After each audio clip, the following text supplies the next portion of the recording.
Hey, this is Steve Halleck of TickTocking. As always, you can find my inventory, all my watches for sale, all my videos, everything at TickTocking.com. And also you can check for the latest updates at Steve Halleck on Instagram.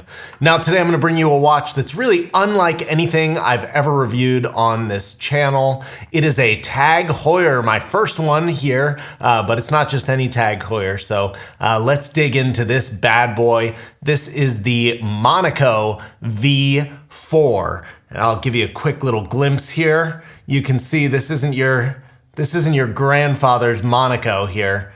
This puppy was made in conjunction with Phillipe Dufour, you know, watchmaking royalty. I'm sure I don't have to introduce Phillipe Dufour to anybody on my channel.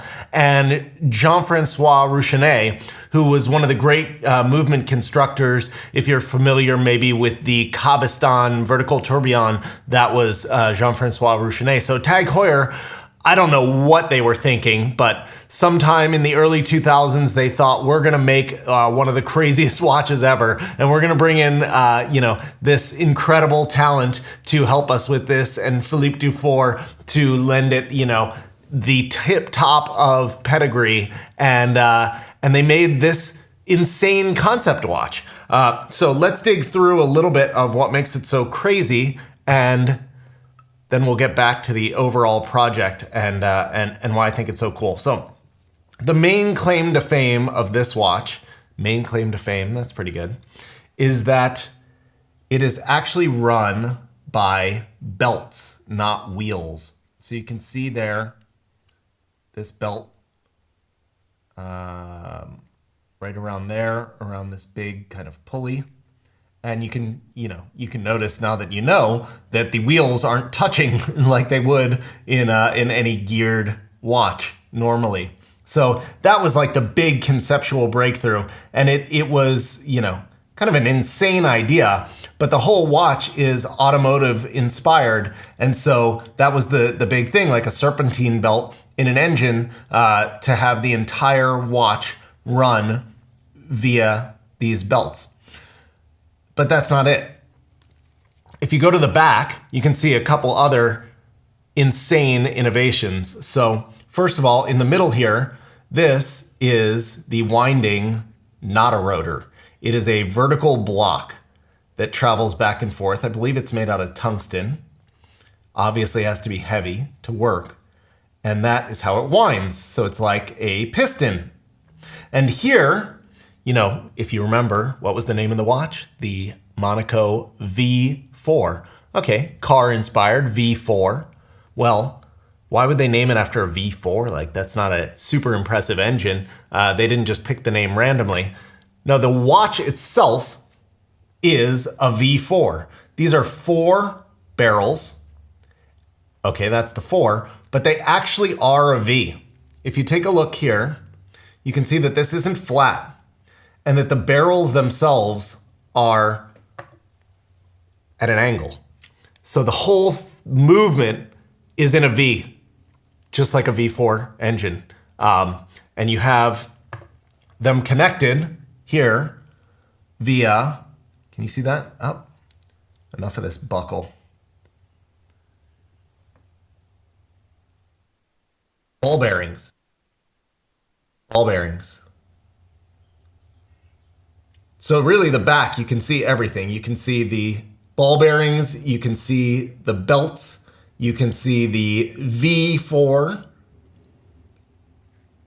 And then if you look at the front, even up here where you may not have noticed before, but you can see these wheels are angled in the movement. Similar now to the Grupo Forci Balancier S that you may have seen on my channel, where they've angled the wheels up. This was 18 years earlier and in a Tag Heuer. So pretty impressive. You can see it's really cool while it's working. This main wheel down at 6 o'clock is pretty incredible to watch, and it just, is floating there. But there you can see it with the belts going around the escapement. So really unlike anything. In terms of its kind of classic horology attributes, you can see that it's actually quite well finished. All of the wheels are black polished, which really jump out. It's a very nice black polishing done on everything. You know, when I catch the light here, you can really see it sparkle. And then mirror off. There you go. So this particular version is in titanium with a ruthenium coated movement. Very sort of masculine, automotive, you know, really suits the watch quite well. And interestingly, the movement must be super heavy because this titanium case, so you know, shouldn't be much weight in the case, but the watch is still, you know, quite heavy on the wrist. You would think it's steel or even gold, given the weight, so it must be in the movement. I'll show it to you on the wrist. It's fairly large, but not that big lug to lug, so it fits pretty well on my wrist. And a little bit chunky, but not overly so. So you really do get that kind of automotive, definitely sporty feel, you know, go out for a Sunday drive or whatever. Really fits with, you know, the car theme, but it's pretty wearable for anybody with a normal sized wrist. You can see I'm tall and skinny, so I don't have a big wrist to pull stuff off, and it's no problem here. You can see it here from the top down. Really easy to read the time. You've got the lume in the hands, and down here you've got a power reserve. Otherwise, it's just time only. Really nice on the wrist. So to me, like, this is something really interesting. Every now and then you find these big brands that just, I don't know what they're thinking, honestly, but they go for something crazy, right? Like they would never make enough of these for it to dent Tag's bottom line or top line in any sort of way. And it I'm sure cost a lot of R&D.